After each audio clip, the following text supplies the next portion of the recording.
విజయపురం అనే గ్రామంలో సీతయ్య, గోపాలం అనే ఇద్దరు వ్యక్తులుండేవారు. వారు రోజు ఆ గ్రామానికి దగ్గరలో ఉన్న అడవికి వెళ్లి కట్టెలు కొట్టి జీవనం సాగిస్తూ ఉండేవారు. సీతయ్య పొద్దున్నే లేచి గోపాలం ఇంటికి వెళ్ళాడు. గోపాలం, గోపాలం అంటూ ఇంటి బయట నిలబడి గోపాలాన్ని పిలుస్తూ ఉన్నాడు. కాని గోపాలం ఇంకా బద్ధకంగా పడుకునే ఉన్నాడు. గోపాలం, అడవికి పోయే సమయం అవుతుంది, ఇంకా పడుకునే ఉంటే ఎట్టా? లే అంటూ గట్టిగా కేక వేశాడు. దాంతో గోపాలం చిరాగ్గా లేచి, అబ్బా, పొద్దునే వచ్చావా? ఒక్కరోజు కూడా నువ్వు నన్ను ప్రశాంతంగా పడుకోనిచ్చేలా లేవు గదా అంటూ సీతయ్య దగ్గరికి వెళ్ళాడు. పనికెళ్లే సమయానికి నిద్ర లేవకుండా రోజు ఈ బద్ధకపు నిద్రేంటి గోపాలం? అబ్బా సీతయ్య, పొద్దున్నే మొదలు పెట్టకు నీ సుప్రభాతం. నేనేం లేను, రోజు చెప్పిందే చెబుతూ ఉంటావు. అది కాదు గోపాలం, పొద్దున్నే అడవికి వెళ్తే గాని మధ్యాహ్నానికి కట్టెలు కొట్టడం కాదు. అప్పుడు సాయంత్రం పట్నం వెళ్ళి వాటిని అమ్ముకొని 4 రాళ్ళు తెచ్చుకుంటావు. అదే అడవికి వెళ్ళటమే మధ్యాహ్నం అయితే ఇంకా కట్టెలు కొట్టేదెప్పుడు, వాటిని పట్నం తీసుకెళ్లి అమ్మేదెప్పుడు? నువ్వే చెప్పు. సీతయ్య, ముష్టి ఆ కట్టెలు కొట్టుకుని మనమేమైనా కోటీశ్వరులు అవుతామా చెప్పు? ఎప్పుడు పోతే ఏంటిలే అంటూ గోపాలం చాలా నిర్లక్ష్యంగా మాట్లాడాడు. సరే, నేను నీకు చెప్పలేను గాని నీ గొడ్డలు తీసుకొనిరా, అడవికి వెళ్దాం అని చెప్పాడు సీతయ్య. అప్పుడు గోపాలం తన గొడ్డలిని తీసుకుని సీతయ్యతో పాటుగా అడవికి వెళ్ళాడు. సీతయ్య తన వెంట చిన్న సంచిలో కొన్ని మొక్కలు కూడా అడవికి తీసుకుని వెళ్ళాడు. గోపాలం, నువ్వు అదిగో ఆ చెట్టును కొట్టు, నేనిదిగో ఈ పెద్ద చెట్టును కొడతాను. అలాగలాగే అంటూ గోపాలం తన దగ్గరున్న గొడ్డలి తీసుకుని సీతయ్య చూపెట్టిన చెట్టు దగ్గరికి వెళ్ళాడు. సీతయ్య తను నరికే చెట్టు దగ్గరకు వెళ్ళి, అమ్మా, నా జీవనం కోసం, నా పొట్ట నింపుకోవటం కోసం, నా కుటుంబం కోసం నిన్ను గాయపరుస్తున్నాను, నన్ను క్షమించు తల్లి అంటూ సీతయ్య ఆ చెట్టుకి మొక్కి అప్పుడు ఆ చెట్టును కొట్టడం మొదలుపెట్టాడు. అలా కొద్ది సమయానికి తనకి కావలసిన కట్టెలు పోగు చేసిన తర్వాత తనతో పాటుగా ఒక సంచిలో తెచ్చుకున్న కొన్ని మొక్కల్ని తీసి వాటిని అక్కడే భూమిలో పాతపెడుతూ, అమ్మా, నీ నుంచి ఒకటి లాక్కున్నాను, అందుకే నా నుండి ఒక కానుక నీకు అంటూ అడవి తల్లికి నమస్కరించాడు. ఈ గోపాలం ఎక్కడున్నాడు? ఉలుకు పలుకు లేదు అంటూ సీతయ్య గోపాలం కోసం అడవంతా గాలిస్తూ ఉన్నాడు. అప్పుడు గోపాలం చక్కగా ఒక చెట్టు కింద కునుకు తీస్తూ ఉన్నాడు. అప్పుడు సీతయ్య గోపాలాన్ని చూసి, గోపాలం అని పిలిచాడు. అప్పుడు గోపాలం ఉలిక్కిపడి లేచి, ఏంటి సీతయ్య, ఏదో కొంపలు మునిగిపోయినోళ్ళ అట్ట గావుకేక పెట్టావు? ఏమైంది? ఏమయ్యిందా? నీకు ఈ చెట్టును కొట్టి కట్టెలు పోగు చేయమని పంపిస్తే నువ్విదే చెట్టు కింద కునికిపాట్లు తీస్తున్నావా? ఇట్ట అయితే ఎట్టా గోపాలం?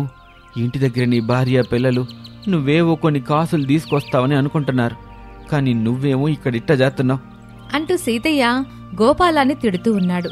అప్పుడు గోపాలం, సీతయ్య, ఈ రోజు నాకు పని చేయాలని లేదు, ఈ రోజు పని రేపటి పని రేపొక్కరోజే చేస్తానులే చూడు అని చెప్పాడు గోపాలం.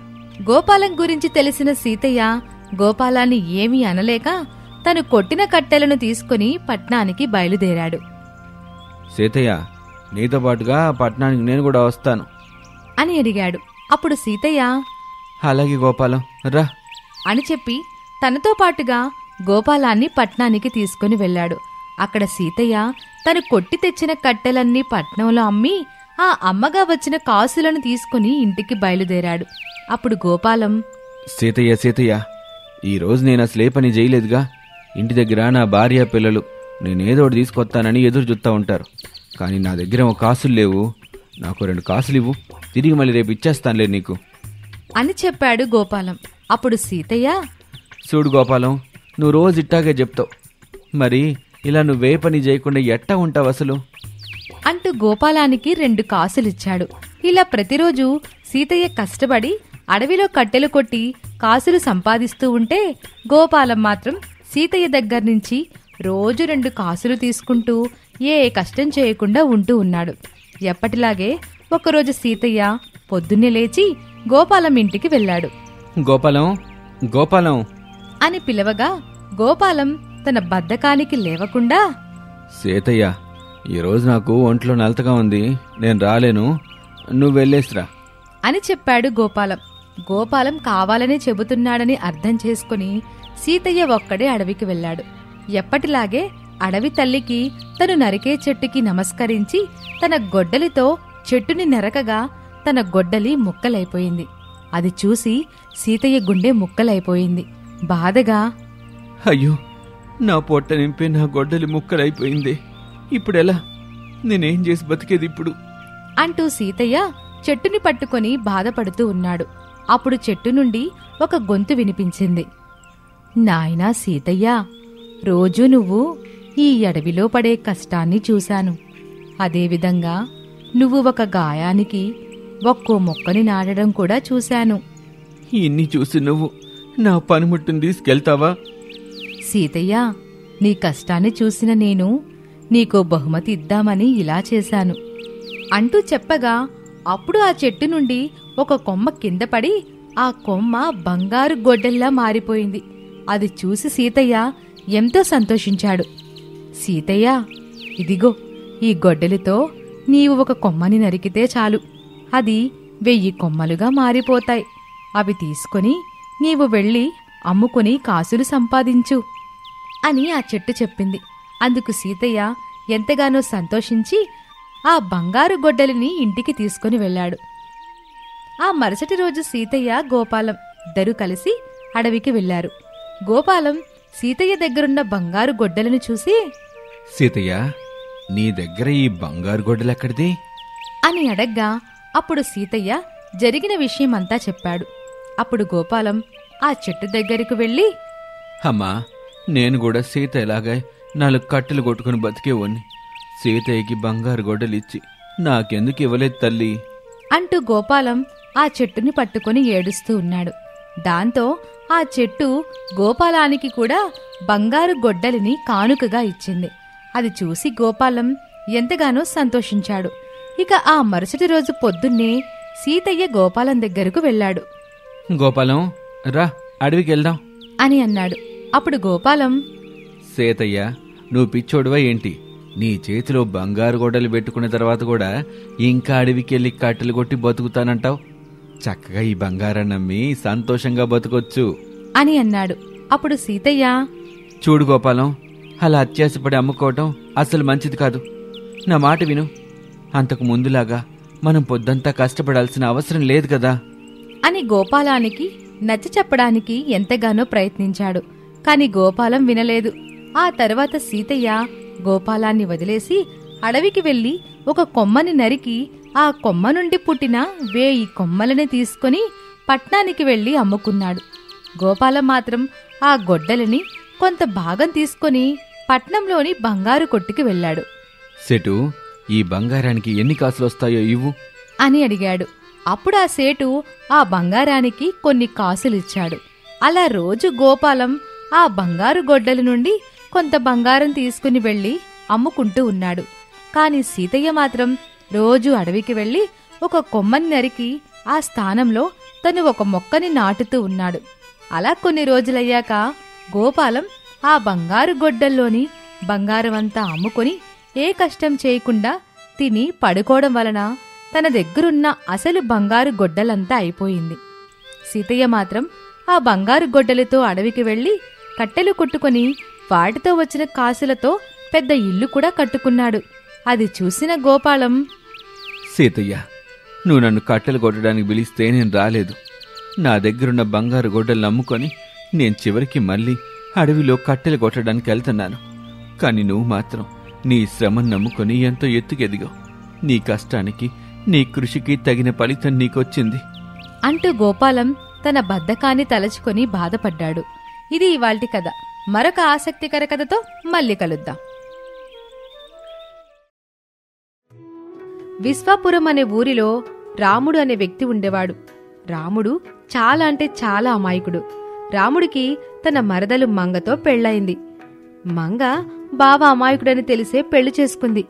కాని ఏ పని సక్రమంగా చేయలేనంత అమాయకుడని ఆమెకు ఆ తర్వాత అర్థమైంది. పెళ్ళయ్యాక రాముడు ఒక బియ్యం గోడంలో బస్తాలు మోసే పని చేసేవాడు. ఒకరోజు రాముడు పనివేళలో ఇంటికొచ్చేశాడు. మంగ అతన్ని ఆశ్చర్యంగా చూసింది. ఏవండి, అప్పుడే వచ్చేసరే, పని అయిపోయింది ఇవాళ లేదు మంగ, నన్ను పనికి రావద్దన్నారు. పనికి రావద్దని అంటవేంటి? నేను గోడౌన్లో నుంచి దుకాణానికి బియ్యం బస్తాలు మోస్తున్నానా, ఈ మధ్యలో ఒక ముసలమ్మ నా దగ్గరికి వచ్చింది అని రాముడు జరిగింది చెబుతూ ఉంటాడు. తన నెత్తిమీద బియ్యం బస్తా ఒకటి పెట్టుకుని నడుస్తూ ఉంటాడు. అక్కడికి ఒక ముసలమ్మ వస్తుంది. బాబు, నెత్తిమీద ఆ మూట ఏమిటి? బియ్యం బస్తా బామ్మ. నాకు సహాయం చేస్తావా? ఆ బియ్యం బస్తా అక్కడ పడేసి నాతోరా. ఉండు, బస్తా దుకాణంలో వేసేసి వస్తాను. అసలే గోడౌన్ తాళం కూడా వేయలేదు నేను. అబ్బే లేదు బాబు, ఇప్పుడేరా. దయచేసి సహాయం చేయి బాబు, నాకెవరూ లేరు, కాస్త నా మీద జాలిపడు. రాముడు సరేనని బస్తా అక్కడే పడేసి ముసలమ్మతో వెళ్ళాడు. ముసలమ్మ అతడిని చాలా దూరం నడిపించింది, కాని ఎందుకో చెప్పలేదు. అబ్బా బామ్మ, ఇంకెంతసేపు? వచ్చేసాం, ఈ పక్కనే. రాముడు విసుక్కుంటూ వెనక్కి తిరిగి చూశాడు. బియ్యం బస్తా కనిపించలేదు. రాముడికి కంగారొచ్చి ముసలమ్మకి చెప్పకుండా వెనక్కి పరిగెత్తుకుంటూ వచ్చాడు. ఇంతలో గోడౌన్లో నుండి 2 కుర్రాళ్ళు బస్తాలను మోసుకెళ్లడం చూశాడు. దాంతో రాముడు గుండె గుబేలుమంది. అయినా అతని యజమాని దగ్గరకు వెళ్లి నిజం చెప్పేశాడు. ఏంటి, ఎవరో గోడౌన్లో నుంచి బియ్యం బస్తాలు దొంగిలించారా? అసలు నీకు బుద్ధుందా? పని మధ్యలో అటు ఇటు వెళ్ళటమేంటి? నీకు పని లేదిక్కడా, పో అని జరిగిందంతా చెప్పాడు. అది మంగ జరిగింది. ఏవండి, సాయం చేయడం అవసరమే కాని బాధ్యతని విస్మరించకూడదు. ఇంకెప్పుడు అలా చేయకండి, వేరే పనిదైనా చూసుకోండి. ఆ తర్వాత 2 రోజులు రాముడు ఊర్లో పని కోసం తిరగ్గా కలుపు మొక్కలు పీకే పని దొరికింది. రాముడు ఇతర కూలీలతో కలిసి పొలంలోకి వెళ్ళాడు. కలుపు మొక్కేదో ధాన్యం మొక్కేదో తెలియక వరుసగా అన్నీ పీకేశాడు. అది చూసి రైతు అతని మీద కోప్పడ్డాడు. ఏమయ్యా, నీకసలు బుద్ధుందా? కలుపు మొక్కలు వేగమంటే మొత్తం బీకేశావే. కనీసం పక్కాలేం చేస్తున్నారో చూసైనా పని చేయలేవా? ఏమోనండి, అన్ని గడ్డి మొక్కలాగే అనిపిస్తున్నాయి నాకు. ఆహా, గొప్ప పనోడివే. నీలాంటోళ్ళని బనికి పెట్టుకున్నాను చూడు, నాదయ్యా తప్పు అని తల కొట్టుకుని రాముడిని పంపించేశాడు. రాముడు మళ్ళీ ఇంటికొచ్చి మంగతో విషయం చెప్పాడు. అదేంటి మళ్ళీ వచ్చేశారు? నాకు కలుపు మొక్కకి ధాన్యం మొక్కకి తేడా తెలియలేదు మంగ. అన్నీ కలిపి పీకేశారని రైతు నన్ను తిట్టి పంపించేశాడు. అసలు మీకేం పనొచ్చు? అన్నీ వచ్చు మంగ, ఏదైనా చేసేస్తాను. అందుకేనా వారంలో 2 పనులు చెడగొట్టుకున్నారు? మీకేం వచ్చో మీకే తెలీదన్నమాట. నాకు పిండి రుబ్బడం బాగా వచ్చు. మా అమ్మ అనేది నేను చాలా బాగా పిండి రుబ్బుతానని. మంచిది, అదే మాట రేపేదైనా హోటల్కి వెళ్ళి చెప్పండి.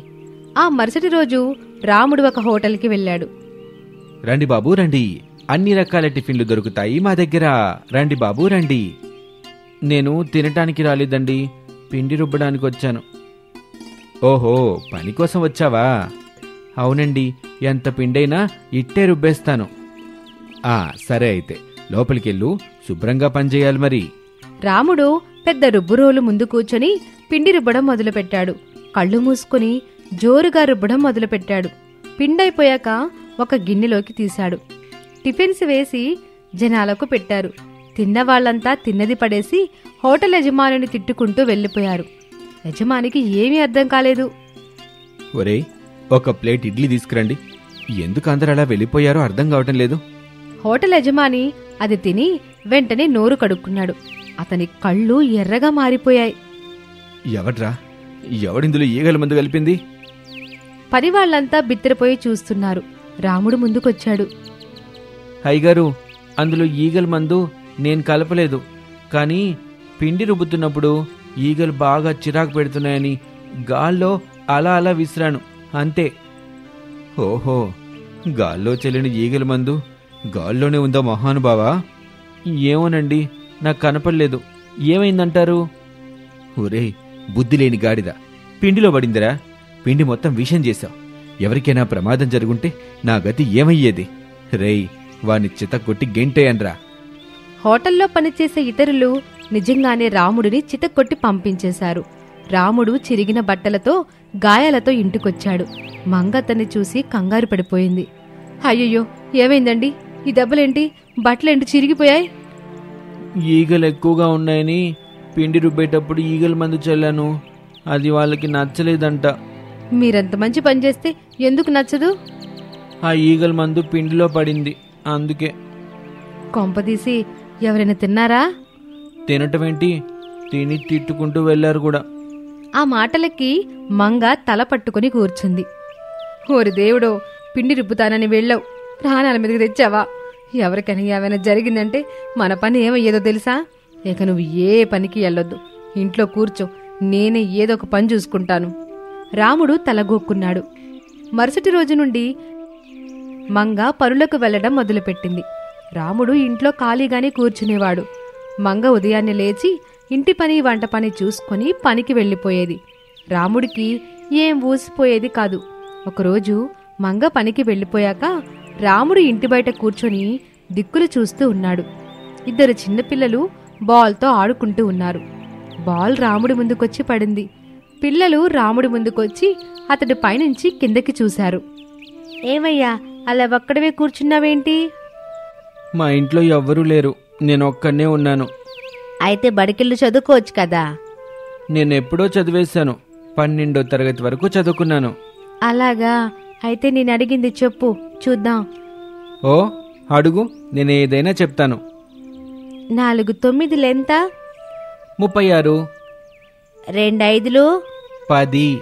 నిజంగా నీకు చాలా వచ్చు, అయితే మాకు నేర్పిస్తావా? ఓ ఎందుకు నేర్పించను, బాగా నేర్పిస్తాను. ఏది, వెళ్ళి మీ పుస్తకాలు తెచ్చుకోండి. అలాగే, ఇప్పుడే వస్తాముండు. పదరా తమ్ముడు, వెళ్ళి పుస్తకాలు తెచ్చుకుందాం. పిల్లలిద్దరూ వెళ్ళి పుస్తకాలు తెచ్చుకున్నారు. రాముడు వాళ్ళకి నిజంగానే చాలా బాగా చదువు చెప్పాడు. 1 వారం పోయాక 2 పిల్లలు కాస్త 5గురయ్యారు. ఒక ఆదివారం నాడు మంగ ఇంట్లో ఉండగా పిల్లలు రాముడి దగ్గరకు వచ్చారు. అన్నయ్య, రేపు మాకు పరీక్ష ఉంది, నువ్వు ఇవాళ కూడా ప్రైవేట్ చెప్పవా? అలాగే, సాయంత్రం అందరూ వచ్చేయండి. మరి ఏవండి, ఈ పిల్లలు మిమ్మల్ని ప్రైవేట్ చెప్పమని అడుగుతున్నారేంటి? అవును మంగా, వాళ్ళకి నేనే రోజు ప్రైవేట్ చెప్తున్నాను. 1 వారం నుంచి చెప్తున్నాను. అవునా? మీరు వాళ్ళందరికీ పాఠాలు చెప్పగలరా? ఓ బాగా చెప్తాను, నాకు అదొకటే బాగా వచ్చింది. మీ దగ్గర ఇంత జ్ఞానం పెట్టుకుని మరి ఇన్ని రోజులు ఆ పని ఈ పని అంటూ ఎందుకెళ్లారు? మరి ఏదో ఒకటి పని చేయాలి కదా, అందుకే. అయ్యో, మీ తెలివి తెల్లారినట్టే ఉంది. రేపు మీరు నాతో పాటు రండి, మీకు తగ్గ పని ఉంది. ఆ మర్నాడు మంగ రాముణ్ణి తీసుకుని ఒక బడికి వెళ్ళింది. అక్కడ ఒక పెద్దావిడ కూర్చుని పుస్తకం చదువుతూ ఉంది. అమ్మగారు నమస్కారం, ఈయన నా భర్త. అలాగా, ఏంటి సంగతి? మా ఆయన 12వ తరగతి వరకు చదివాడు. పిల్లలకి పాఠాలు చాలా బాగా చెప్తున్నాడు. మీరు బళ్ళోకి పంతులు కావాలని అన్నారు కదా, ఈయనకి కూడా అవకాశం ఇస్తారని తీసుకొచ్చాను. అలాగా, ఏవయ్యా నీ పేరేమిటి? రాముడండి. చూడు రాముడు, నేను నిన్ను ఒక క్లాసులోకి తీసుకెళ్తాను.